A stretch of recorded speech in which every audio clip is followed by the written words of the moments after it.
This is a production of the Boy Scouts of America.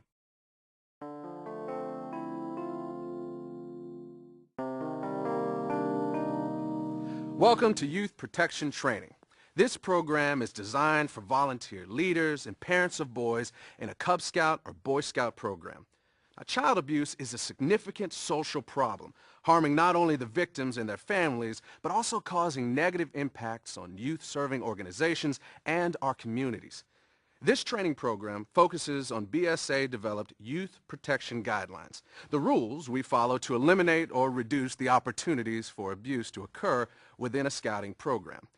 These rules take into account the kinds of activities included in scouting and how these activities could present an opportunity for abuse. After completing the training, you should be able to demonstrate understanding of the BSA Youth Protection Guidelines by going online and correctly answering the questions to a short quiz. After passing the quiz, you'll receive a certificate of completion via email, evidence that you have completed BSA Youth Protection training. Youth protection is an important part of planning for every scouting activity. Now, we're dropping in on a meeting between the chartered organization representative, a new PAC committee member, and a brand new troop scoutmaster as they review plans for their summer programs. Guys, I saw your activity plans, and they look really good, especially for two people who are new to the program. I mean, you've got some great ideas in there. I think the kids are going to love it all. We're pretty excited ourselves. Oh, we're going to have such a good time. Absolutely. You know, the one thing we need to talk about, though, before we get too much further along is youth protection. Are you both familiar with it? Somewhat. I had to go through the whole criminal background check thing, and so did my other leaders. Yeah, right. I mean, all my Cub Scout day camp leaders had to do it too. Yeah, well, background checks can only identify people who've been caught. So, obviously, for someone who's never been caught and has no record, background checks don't really offer us much protection. Well, yeah, but what are we supposed to do? Like profiling? I would guess you can't tell a child abuser by how they look. Right. In most cases, they're actually ordinary-looking people, so we can't look for abusers. What we can look for are people who don't follow the rules, the rule breakers.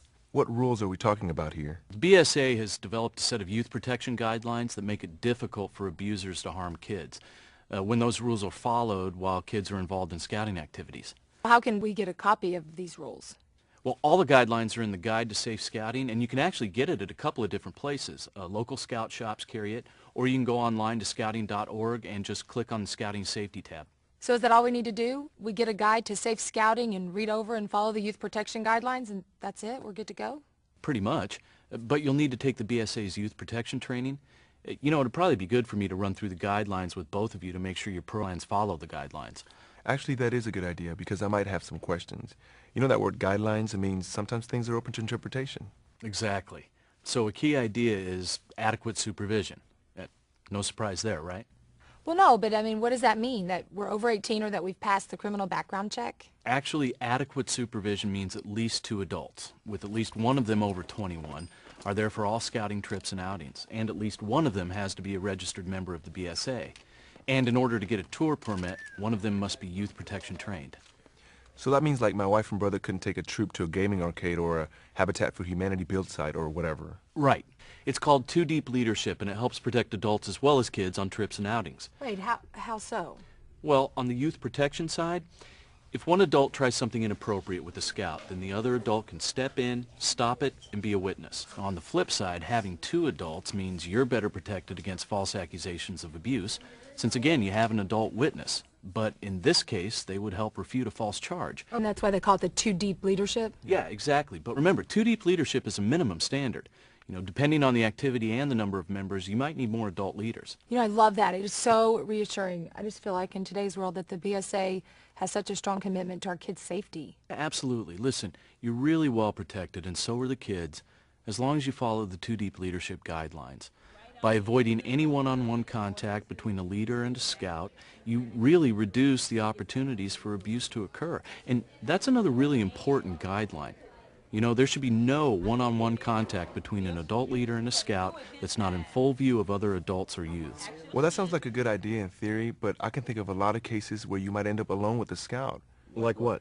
Well, let's say you finished a troop meeting and you're waiting for the last parent to show up and pick up their son, and your other leader couldn't stand till all the kids were gone. Good question. I'd say it really comes down to planning. If you know your other leader has to leave early, then Maybe recruit one of the other parents picking up their son to wait with you until that last boy is gone. But do it in advance so it's not an ambush and you don't get caught with no alternative but to be alone with that last boy. Well, yeah, but sometimes that's not always possible. Or even schedule parents to be there just to wait with you. Sometimes people are looking for ways to help out without becoming a leader, and this is a great way for them to get involved. Okay, what if one of my den leaders, they're dropping off the boys, but one of the den leaders lives way off, and it really doesn't make a lot of sense for them to be the last person dropped off? Sure, but, we also have to follow the guidelines. As long as there's another member present, you're meeting the no one-on-one contact guidelines. So, for example, you could have your registered Cub Scout son riding along with you, and that would meet the guideline. What about when you have to speak to a scout alone? Like maybe there's a discipline problem or something. Yeah, it's okay to speak to the scout alone, but you have to remain visible to the other leaders. So you just move out of earshot and make sure that you can still be seen. What about merit badge counselors? Aren't they alone with scouts all the time? Well, they shouldn't be. The no one-on-one contact rule applies to merit badge sessions as well. In this case, the guidelines allow for a buddy system, where more than one scout can meet with a counselor at a time. Or you could have another adult around, the counselor's spouse, or another leader, or the parent of a scout. That seems so over the top, having two adults around for a merit badge counseling session. Really? Why? Well, merit badge counselors are registered and have passed a criminal background check and are devoting their time to sharing their expertise with the scout to help them advance. It just seems so unlikely that they'd be abusers. Yeah, it does seem unlikely. And then again, what better way for an abuser to gain access to a kid than to invite him into his home? Oh, come on. I mean, all you have to do is look at the headlines to see you have no idea what people are really like. I mean, everybody these days has some secret. Yeah, that's true, but let's not get overly dramatic here. The truth is the vast majority of adults involved in scouting are good people like yourselves doing it for the right reasons. Guys, we've been talking about adult behavior so far, but let's face it, sometimes problems can come from kids, either through bullying or even sex abuse. How do we deal with that? Well, adult leaders are supposed to monitor their scouts and step in whenever necessary to stop inappropriate behavior. At that point, you should tell the boys' parents and get their help in dealing with it. Yeah, but what if you talk to the parents and that doesn't even help? If you've got serious or repetitive incidents going on, then the unit committee should review things. And if the problems continue, the scout can be asked to leave the unit or his membership can be revoked. Now, if that happens, the council should be notified immediately. Sounds like we're becoming judge and jury here. Look, I understand what you're saying, but the thinking is that that kind of behavior puts an unreasonable burden on the other kids and on the unit leadership, and it really can't be ignored. So the unit should also tell the scout executive about any incidents involving a physical injury or allegations of sexual misconduct by a youth member with another youth member. I so agree with that. I mean, the unit shouldn't have to put up with bad behavior. But what else do the guidelines say? Well, privacy is certainly an issue. Obviously with outdoor activities and camping, there's a lot of clothing changes, showering, the sort of thing where boys deserve privacy. So in those cases, adult leaders should only step in if there's a safety or health problem. What about stopping horseplay, like snapping towels and stuff like that? Isn't that an invasion of privacy? Kids are going to be kids. I think you have to use your own judgment about a situation where, it's just kids having a good time versus a health or safety issue, or even just their feelings being hurt. In cases like that, you need to step in and you need to stop the behavior. Wait, step in? How? Just take control, like you would at home. Privacy takes second place to safety. Since we're trying to create a positive experience, there are going to be times when you have to intervene and make sure everyone's feeling okay. But where is that line between like horseplay that's harmless or between like bullying and hazing? I'd say this. If you see any behavior that is questionable to you, then step in and stop it. Just be the responsible adult and err on the side of caution. Beyond that, the guidelines prohibit bullying or physical hazing and initiations. Well, this is certainly eye-opening, but I mean, what else? Well, some things we can just kind of review here since they're all pretty much self-explanatory. Here. Separate facilities should be maintained when camping, meaning no boy is permitted to sleep in the tent of an adult other than his own parent or guardian. When separate shower facilities are not available, specified separate times for use by male and female, as well as separate times for youth and adults should be scheduled and posted. Proper attire for all activities is required. For example, skinny dipping is not an appropriate part of scouting. No secret organizations are permitted. That's a good one. I know some people think the Order of the Arrow is a secret organization in scouting, which just isn't true. Yeah, right. And every part of the scouting program is open to observation from parents and leaders. Okay, so last three things. First, constructive discipline. What they mean by that is discipline used in scouting should reflect scouting values, and that corporal punishment is never permitted. Okay? All right, item 2. Adult leaders should monitor and guide the leadership techniques used by youth leaders, making sure BSA policies are followed. Basically, that means that den chiefs or other youth leaders can help lead a program, but they should never handle discipline issues. Okay? And finally, activities with elements of risk, notably the high adventure stuff, should always be done with proper preparation, equipment, clothing, supervision, and safety measures. Wait a minute, what does that last one have to do with youth protection? Youth protection is more than preventing sexual abuse. Sometimes peer pressure or even bullying is used to get a member to do something that he may not want to do or even be capable of handling. You know what, that makes a lot of sense. I mean, it feels like we get so involved with the sexual predator stuff, it feels like we forget about the other ways the kids need protection. Really, everything I've heard so far makes sense, and it's straightforward and easy to follow. It is. But we do need to talk about the hard part, which is what do you do when a guideline has been violated or you have reason to believe a child has been abused. All right, but I want to get something to drink first. Me too. Sure. Okay, let's take a break here for a bit of discussion amongst yourselves. Watch the following staged camping scenario. Then stop the video and take a few minutes to talk about what you should do in a situation like the one you're about to see. Assume you're the person in charge of the outing. When you're finished, restart the video and we'll cover what to do when a guideline is violated. Remember the guidelines regarding too-deep leadership and no one-on-one contact. Just right down here. Thing is, when you go...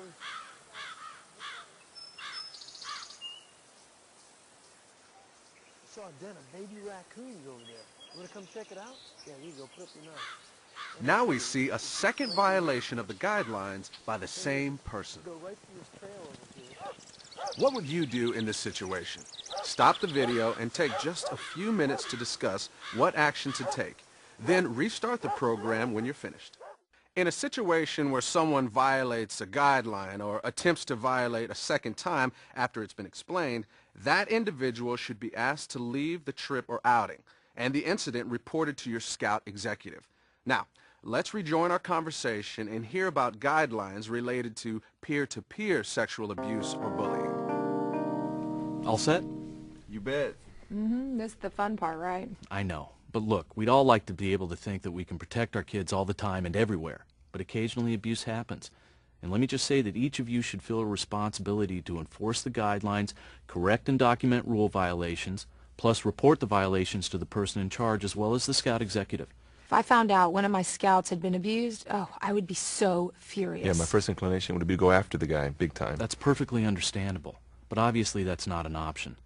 The first thing is to take steps to protect the child from any abuse, even if it happened outside of scouting. Okay, but how can we even tell that they're being abused? I mean, other than them just telling us. That's the hard part. The best indicator is a child telling you someone hurt him or scared him or made him feel uncomfortable. And a lot of times kids don't tell anyone about it, but there might be physical signs or they start acting differently. So what are some of the signs? Physically, we're talking burns, bites, broken bones or black eyes where the story just doesn't add up or the boy tells it a little differently each time. Another sign is bruises in various stages of healing. Well, that might come from being beat up multiple times. It's just a creepy conversation. Yeah, it's tough stuff. But would you rather be informed and know what to do or have it continue? Look, a couple of other signs would be refusing to go to a friend or relative's house for no apparent reason, saying stuff like, I just don't like him anymore, or maybe acting out adult sexual behavior or using explicit language that a kid that age probably shouldn't know. That's all good to know, but what about the kid that doesn't have any visible signs of abuse? You said a minute ago they might start acting differently, not wanting to go to someone's house. What are some other signs? All abused kids are experiencing stress, and that can show in a lot of different ways. So you might see unhappiness, bedwetting, clinging or aggressive behavior, crying for no reason, the kid can't concentrate, changes in school performance, self-inflicted injuries, suddenly acting withdrawn, things like that. Yeah, but I know of kids who are bedwetters, and I know for a fact they're not abused. Well, that brings up a good point. There are a lot of things in a kid's life that can cause stress. Divorce, death, moving, school. All those things can have the same effect, so you have to be sensitive to that. So, okay, the best indicator is a boy coming forward and telling you what's going on. What if he's lying? That doesn't happen very often, and in any case, it's something trained investigators deal with. But it would be horrible to turn someone in and then find out they were innocent. Yeah, that's true. Look, it's very difficult to report someone as a possible child molester, especially if you know them well, or think you do. Look, it comes down to what you see and what you hear.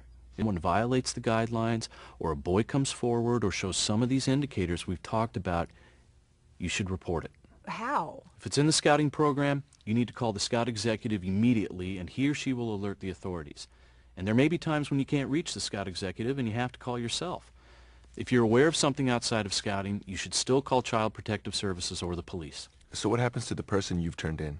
The guidelines say alleged abusers are out of the program, at least until the allegations are resolved. But who's going to handle that? I mean, who's going to get them removed from the program? The scout executive will take care of it. That's why you have to report all abuse accusations within the scouting program to the scout executive, so the problem can be addressed immediately. Let's take a break here for another discussion regarding a possible youth protection situation. Watch the upcoming stage scenario. Then stop the program and take a few minutes to discuss what action you would take if you witnessed the situation.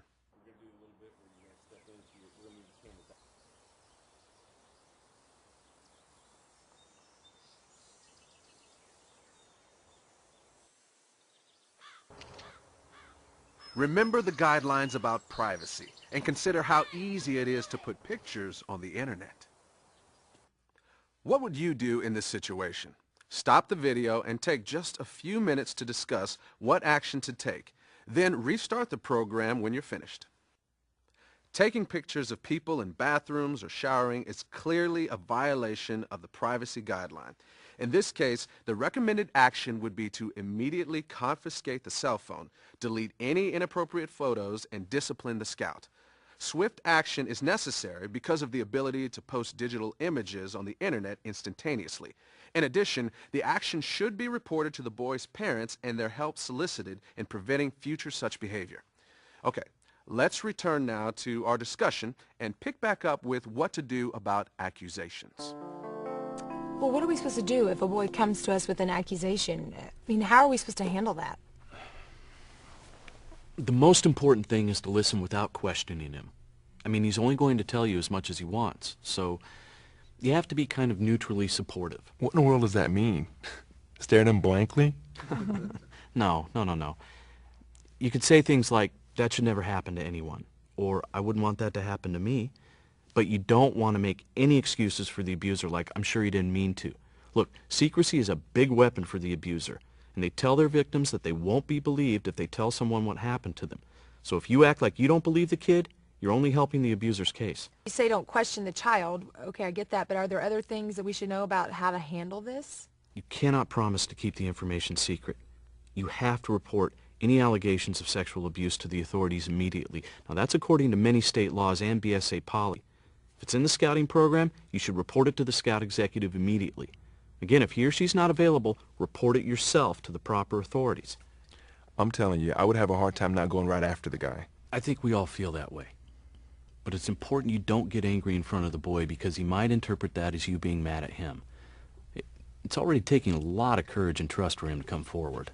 Okay, so if we see signs of abuse and we witness it firsthand, or of course if the boy tells us about it, we report it to the scout executive immediately. If it happens within the scouting program, yes. Or report it yourself to the authorities if the scout executive isn't around. Right. And if it happens outside the program, we need to tell Child Protective Services or the police. Right. I'm confused on one point. What's that? Earlier we talked about physical abuse like bruising or broken bones. Are those really signs of sexual abuse? They could be, but typically those are more about physical abuse. In fact, you're making a good point. We've mostly been talking about sexual abuse, but there's also physical and emotional abuse or neglect. You know, often kids suffer from more than one kind of abuse. What about those? Are they part of these youth protection guidelines? Absolutely. Physical abuse and neglect are things you should report to the scout executives or police. You know, neglect is a little tricky, though. If it's obvious the kid is skinnier than a coat hanger and not properly dressed for the season and eats everything in sight when he's around you and tells you he never gets fed at home, well, you might want to take that up with the scout executive and see what can be done. But look, the effects of poverty and neglect can be similar. Bottom line, if you see the basic needs like food, clothing, shelter not being met, you should report it. What about emotional abuse? In those cases, it's up to us to continue to make scouting a positive experience for the boys. You know, things like no bullying or mean nicknames, treat each other with respect, follow the Scout Oath and the Scout Law. All those things will help any boys dealing with emotional abuse. But it's not reportable. Well, actually it is. If a boy comes to you and makes suicidal or self-demeaning remarks, then that's a clear sign he needs help and it should be reported. You know, reporting isn't negative. It's just trying to facilitate help for the kid. What do we do if we want some more information about all this? Well, all BSA youth protection resources are listed in the youth protection section of www.scouting.org. And the BSA has some great video-based awareness training materials for youth members too. For Cub Scouts, there's It Happened to Me, which covers the 4 basic rules for personal safety. For Boy Scouts, there's A Time to Tell, which is built around the 3 R's of youth protection: recognize, resist, and report. And for older scouts and venturers, there's Personal Safety Awareness, which has material more appropriate for teenagers.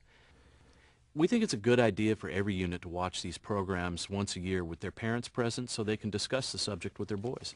You know, that is such a good idea. We really need to do that. Yeah, and while the whole subject makes my skin crawl, I feel better knowing what to do and what to look for if I see or hear it. Well, good. I mean, that's pretty much it as far as guidelines and reporting. You guys have any questions? No, I'm good. Me too. All right, so now back to the real stuff. Where are you guys going next weekend? Okay, wait, where are you going? Take a look at Mike. Child abuse is a difficult topic for people to discuss, but unfortunately, it happens. As a leader or volunteer, you are relied on to do your part in keeping scouting safe for the boys. So thank you for watching and for all that you do.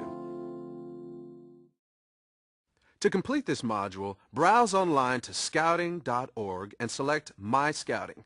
You'll be prompted to log in to your My Scouting account or create an account. Once logged in, select e-learning from the menu and then click on Take Youth Protection Quiz.